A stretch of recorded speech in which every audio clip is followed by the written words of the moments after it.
Mis hermanos, mis hermanas, mis estimados amigos, nos disponemos ahora a escudriñar la palabra del Señor para recibir el consejo oportuno, la exhortación necesaria y la enseñanza útil para edificar nuestra vida hoy. Y como estamos en el mes de la patria y en esta semana precisamente vamos a celebrar un aniversario más de nuestra independencia, antes de compartir la palabra del Señor, dispongámonos a cantar y a entonar las sagradas notas de nuestro himno nacional. Hagámoslo con emoción y unción patriótica, agradecidos al Señor por nuestra tierra hermosa, esta tierra bendita que nos vio nacer, tierra que para nosotros literalmente fluye leche y miel. Hagámoslo con emoción. Hagámoslo con nuestra mirada puesta en el Dios de Jacob. Cantemos nuestro himno nacional.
Que Dios bendiga a nuestro Perú. Que Dios bendiga a nuestra patria. Que el Señor haga resplandecer su rostro sobre nuestro país, sobre nuestro pueblo, y tenga de nosotros misericordia. Clamamos por nuestro país. Te damos gracias, Señor, porque nos has dado el privilegio de nacer en esta tierra. Y estaremos siempre dispuestos, Señor, a luchar y a esforzarnos, trabajar con denuedo para ver, Señor, el progreso de nuestra patria, empezando por el progreso del espacio en el que vivimos, que es nuestra propia familia, y desde allí extendernos hacia afuera, Señor, siendo buenos vecinos, buenos trabajadores, buenos estudiantes, buenos profesionales, en fin, buenos hombres y buenas mujeres que en nuestra condición de creyentes Todo lo que hagamos, Señor, lo queremos hacer de corazón como para agradarte primeramente a ti. Gracias, bendito Dios. Gracias. En Cristo Jesús oramos. Amén. Bien, mis queridos hermanos, ahora sí vamos a extender nuestras antenas espirituales para recibir la señal del cielo y afinar la sintonía de la frecuencia divina a través del libro de la vida, a través de la palabra viva y eficaz, a través de esta lámpara a nuestros pies, que es lumbrera a nuestro camino, que como dice el salmista, ¿con qué limpiará el hombre su camino? Pues con guardar tu palabra. En nuestros corazones queremos guardar tus dichos para no pecar contra ti. Amén. Y siguiendo la línea de pensamiento del apóstol Pablo, que señala que el nombre de Jesucristo está sobre todo nombre que se nombra en este siglo y en el siglo venidero, pues vamos a pensar y a reflexionar sobre el lugar que ocupa Jesucristo en nuestra vida personal, en nuestra vida familiar y en nuestra vida social, como ciudadanos de este país. Dice la Escritura Sagrada en el libro de los Salmos que si Jehová no edifica la casa, pues en vano trabajan los edificadores. Si Jehová no vigila la ciudad, pues en vano vela la guardia. Hermanos, todo empieza por reconocer a Dios como el fundamento, el cimiento de nuestra vida, ¿verdad?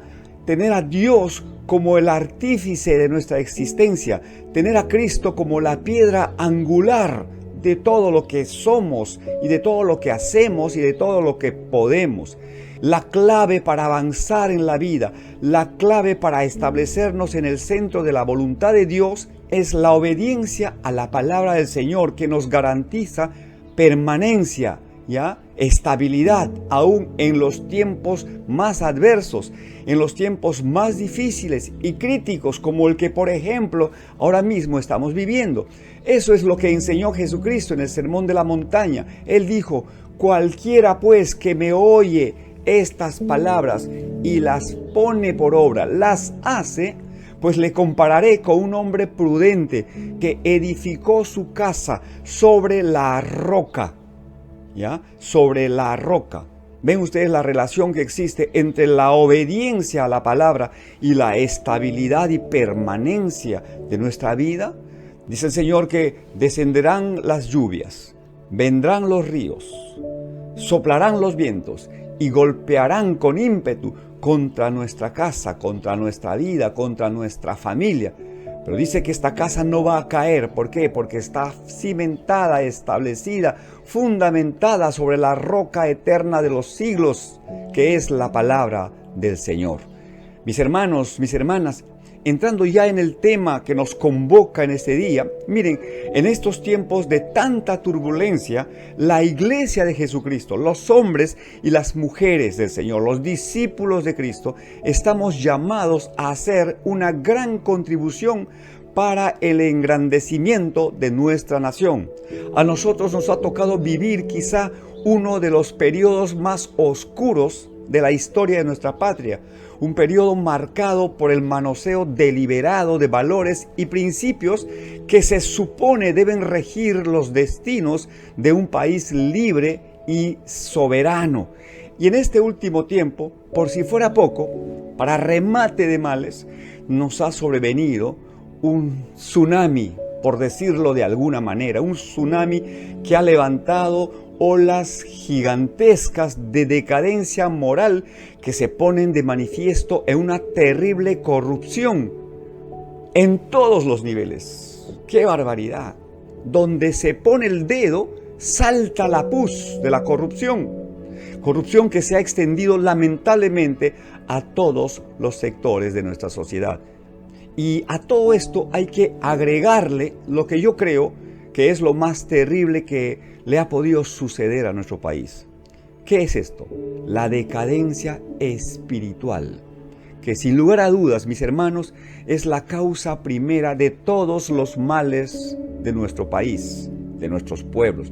Porque miren, haciendo un poco de historia, porque esto ya lo conocemos desde chiquititos, nos han contado la historia. Y efectivamente, a medida que hemos ido creciendo, hemos ido descubriendo algunas cosas, ¿verdad?, que nos hacen comprender nuestra realidad hoy. Miren, San Martín y Bolívar, que son los gestores, los consumadores de nuestra independencia, es cierto, nos liberaron del yugo político, económico y social en el que estábamos atrapados como país. Pero no nos liberaron del yugo espiritual, ese yugo que todavía sigue esclavizando, ¿ya? Que sigue esclavizando a nuestros pueblos y a nuestra patria en general. Es que definitivamente pues no está en el poder de los políticos, ni de los militares, ni en el poder de hombre alguno liberar del yugo de opresión que ejerce el pecado, la maldad en el corazón de los hombres. Y aquí en este punto es donde la iglesia cobra relevancia. Es donde nosotros, como miembros del cuerpo de Cristo, como creyentes en un Dios verdadero, un Dios poderoso, como discípulos de Jesucristo, entramos a tallar, aparecemos, ¿verdad? Porque frente a este cuadro de crisis de valores, a este cuadro de decadencia moral y espiritual, ¿cuál es el rol que le toca desempeñar a la iglesia? ¿Qué es lo que tenemos que hacer? ¿O qué es lo que la iglesia está haciendo precisamente en esta hora tan aciaga, tan crucial y tan difícil? ¿Cuál es la parte que nos toca a nosotros como creyentes? ¿Cuál es nuestra responsabilidad? Pues la que nos asigna el Señor como pueblo suyo a favor de nuestra patria, a favor de nuestra tierra, de nuestros pueblos. Lo hemos declarado al empezar nuestro culto, ¿se acuerdan? Cuando declaramos lo que está escrito en el 2º capítulo del libro de Crónicas, que dice: si se humillare mi pueblo, sobre el cual mi nombre es invocado, y oraren, y buscaren mi rostro, y se convirtieren de sus malos caminos, entonces yo oiré desde los cielos y perdonaré sus pecados y sanaré su tierra. Mis hermanos, hoy más que nunca debemos ponernos en la brecha para interceder por nuestro país, pero también para darle gracias a Dios por nuestra patria. Debemos orar permanentemente por nuestros gobernantes, porque eso es bíblico, independientemente de que sean o no sean de nuestra preferencia política. En vez de pasar el tiempo criticando, señalando, ¿verdad?, publicando en las redes sociales cuestiones relacionadas con nuestros gobernantes, adjetivándolos. Hermanos, yo no veo ninguna diferencia entre algunos miembros del cuerpo de Cristo y la gente que no conoce al Señor. No veo ninguna diferencia. Pareciera que la luz se ha apagado. Pareciera que la sal se ha echado a perder. Yo entiendo la indignación de la gente. Es comprensible la decepción que nos produce, ¿verdad?, el enterarnos cada día de las cosas que ocurren en todos los niveles y en todos los estratos de nuestra sociedad. Yo entiendo eso. Pero mis hermanos, ¿no dice acaso la Biblia que nosotros estamos llamados a resplandecer en medio de esta generación que es maligna y perversa? ¿Qué podemos esperar de la oscuridad? ¿Qué podemos esperar de personas que no tienen temor de Dios? ¿Qué podemos esperar de gente mala, de gente perversa, de gente corrompida? Pues justamente maldad y corrupción. Pero nosotros no logramos nada, no conseguimos nada, no contribuimos de ninguna manera cuando nos unimos al coro de gritos, de señalamientos y de insultos en contra de esta gente. ¿No creen ustedes que es mejor, es más sabio, es más prudente, es más bíblico y está más en el centro de la voluntad de Dios que nosotros en nuestra condición de creyentes, ¿verdad?, hagamos el contrapeso a esto, predicando las buenas nuevas del Evangelio? Una vez más, tengo que repetirles pues lo que está escrito en el libro de Isaías, capítulo 61, y que Jesucristo tomó como referencia para decir que Él era el cumplimiento del Evangelio predicado por Isaías siglos atrás. ¿Qué dice esta porción? Hagamos la nuestra, por favor, y salgamos al frente, hagamos el contrapeso con esta verdad escritural que tome posesión de nuestro corazón y que nos impulse a predicar las buenas nuevas que dice: el Espíritu de Jehová, la unción de lo alto está sobre mí, me ha enviado el Señor a predicar buenas nuevas a los abatidos, a vendar a los quebrantados de corazón, a publicar libertad a los cautivos, a los presos, apertura de cárcel, a consolar a los enlutados, a ordenar que a los afligidos de Sión se les dé gloria en lugar de ceniza, óleo de gozo en lugar de manto de tristeza, a proclamar el año de la buena voluntad de Jehová. Esa es nuestra función, esa es nuestra responsabilidad, eso es lo que nosotros tenemos que proclamar y tenemos que publicar. Usemos nuestras redes sociales, usemos cuanto medio tengamos a nuestra disposición, pues para canalizar, para compartir, para esparcir la semilla de vida por el amor de Dios. Yo creo que esa es nuestra responsabilidad y debemos hacerlo en obediencia a la palabra del Señor, que nos da instrucciones claras, precisas. No tenemos excusas, porque la Biblia, la palabra de Dios lo dice, ¿verdad? En la primera carta a Timoteo, el apóstol Pablo, inspirado por el Espíritu Divino, escribió, y esto es para nosotros, hermanos, como creyentes en Jesucristo, como discípulos suyos. Esta es nuestra función, por ejemplo, en cuanto a orar por nuestros gobernantes. No se trata de un capricho, no se trata de pronto de alguna motivación, ¿verdad?, producida por alguna adherencia o simpatía partidaria o política. No. Se trata de obediencia a la palabra del Señor, ¿sí? Y si nosotros obedecemos a la palabra del Señor, entonces, y solo entonces, podemos esperar milagros.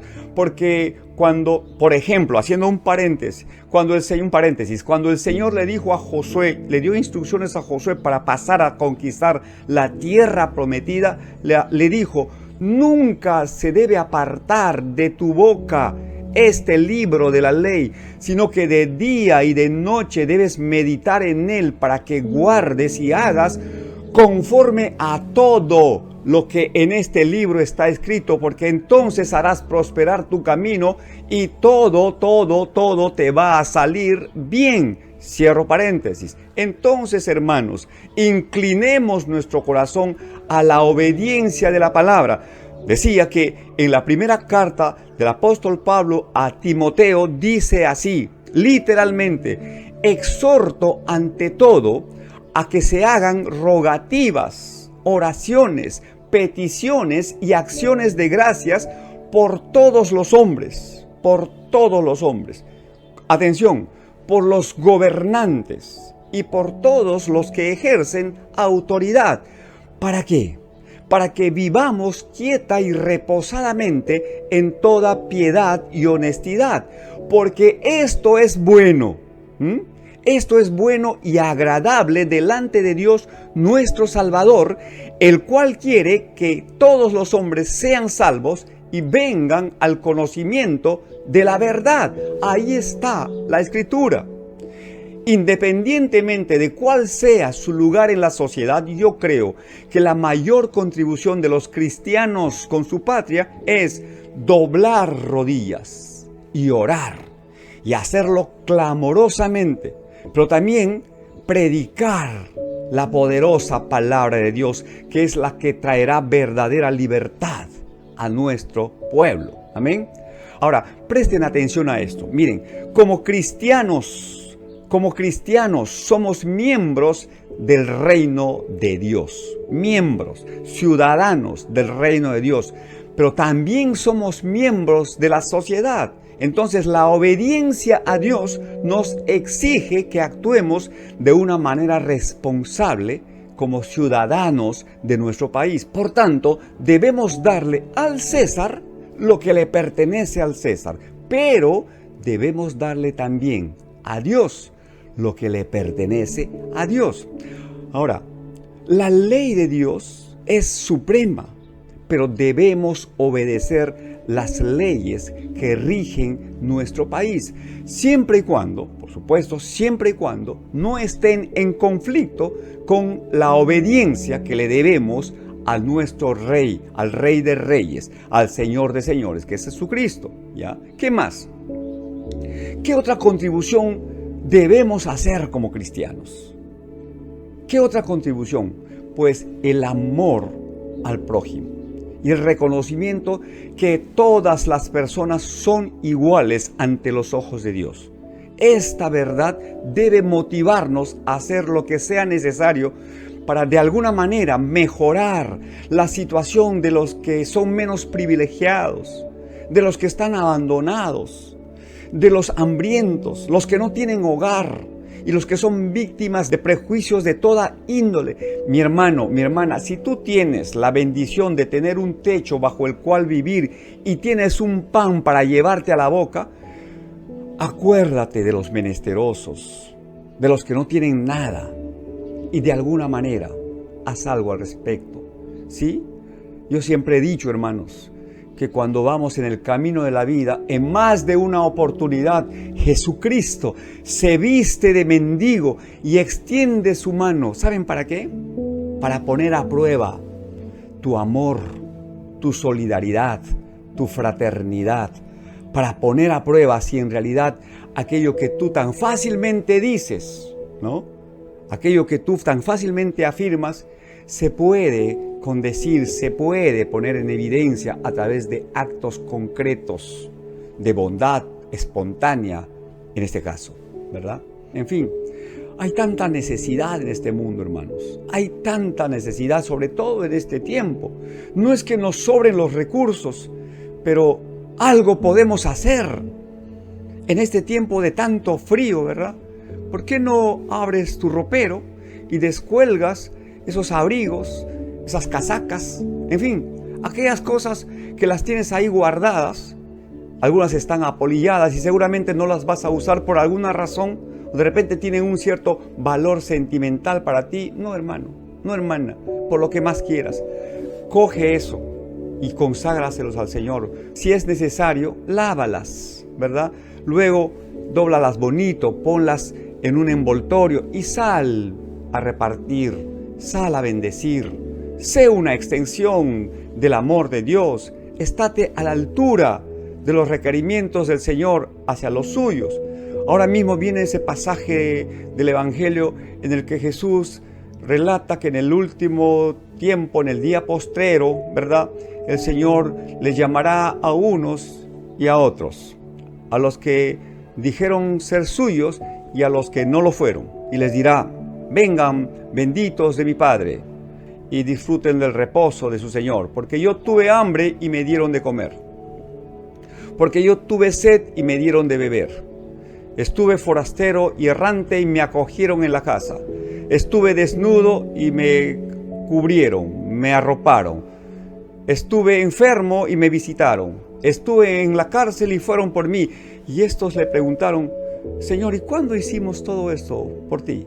Pues por cuanto lo hicieron con estos desvalidos, con estos pequeños, por los abandonados, por los que nadie da un medio, por mí lo hicieron. ¿Ya? Entonces, mis hermanos, seamos sensibles, repito, a las necesidades de los demás. Esa también es una contribución que podemos hacer al engrandecimiento de nuestro país. En tal sentido, yo quiero trazarles una porción de la Escritura que pone también de manifiesto el pensamiento y el deseo de Dios. Dice: si tú tienes bienes en este mundo y ves a tu hermano tener necesidad, pero cierras contra él tu corazón, ¿cómo puedes decir que el amor de Dios mora en ti? ¿Cómo? El que tenga oídos para oír, que oiga, mis hermanos.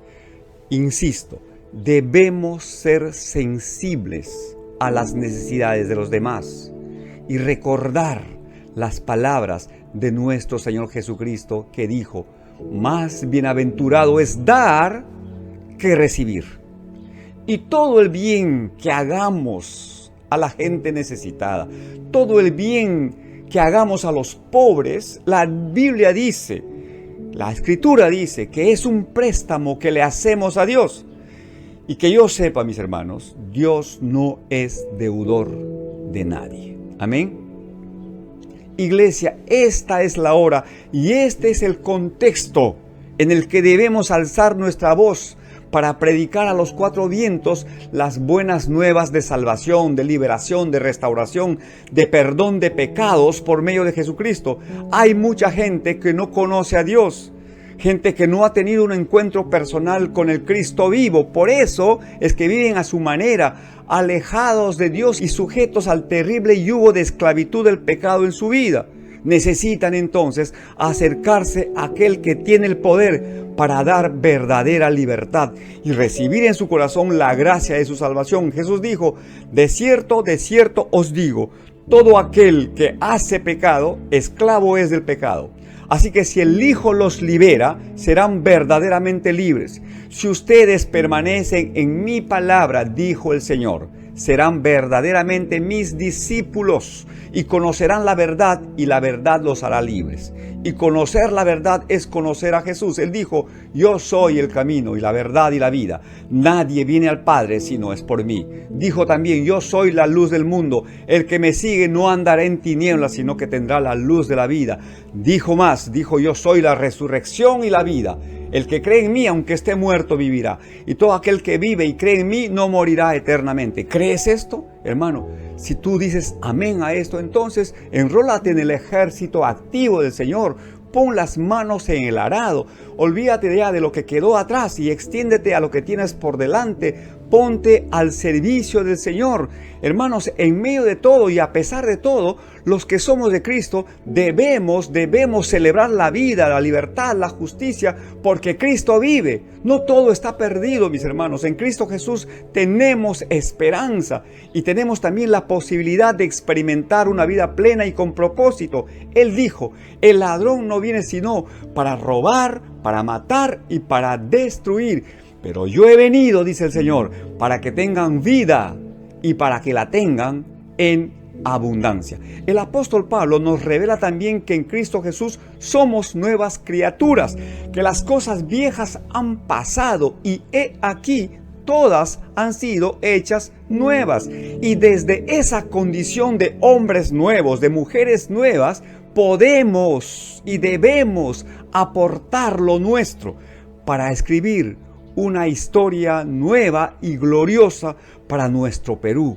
Basta ya, mis hermanos, de enfrentamientos, de pleitos, de celos, de iras, de contiendas, de rivalidades, de insultos. Y trabajemos unidos desde el lugar que nos toca, sea en el campo o en la ciudad, sea en la fábrica o en la oficina. Como dice la letra de nuestro segundo himno. ¿Qué dice? Dice: unida la costa, unida la sierra, unida la selva, contigo Perú. Unido el trabajo, unido el deporte, unidos el norte, el centro y el sur. A triunfar, peruanos, que somos hermanos, que se haga victoria nuestra gratitud. Te daré la vida y cuando yo muera me uniré a la tierra, contigo Perú. Dígame si no es emocionante esta canción. Ahora, para decirlo en términos bíblicos, la Escritura dice en el libro de los Salmos: miren qué bueno y qué agradable es que los hermanos habiten juntos y en armonía, porque es allí donde envía el Señor bendición y vida eterna. Que Dios nos ayude, hermanos, hermanas, a contribuir decididamente a través del testimonio de nuestras vidas cambiadas y transformadas por el poder de Dios al engrandecimiento de nuestro país. Amén. Gloria al Señor. De esta manera nos estamos despidiendo, mis hermanos. Espero que pasen un lindo tiempo en unión familiar, que tengan un tiempo de descanso, de quietud, de reposo y sobre todo de intercesión y de clamor a Dios por nuestro país. Les dejo declarando una porción de la Sagrada Escritura en favor de nuestro Perú.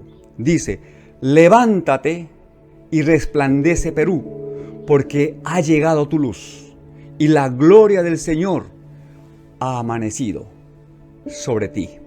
Amén. Bendito sea el Señor. Dios los bendiga, mis hermanos. Dios los guarde. Les mando un abrazo fraterno y unimos nuestras voces para declarar y para confesar el señorío de Jesucristo sobre nuestro país. Arriba, arriba Perú. Adiós.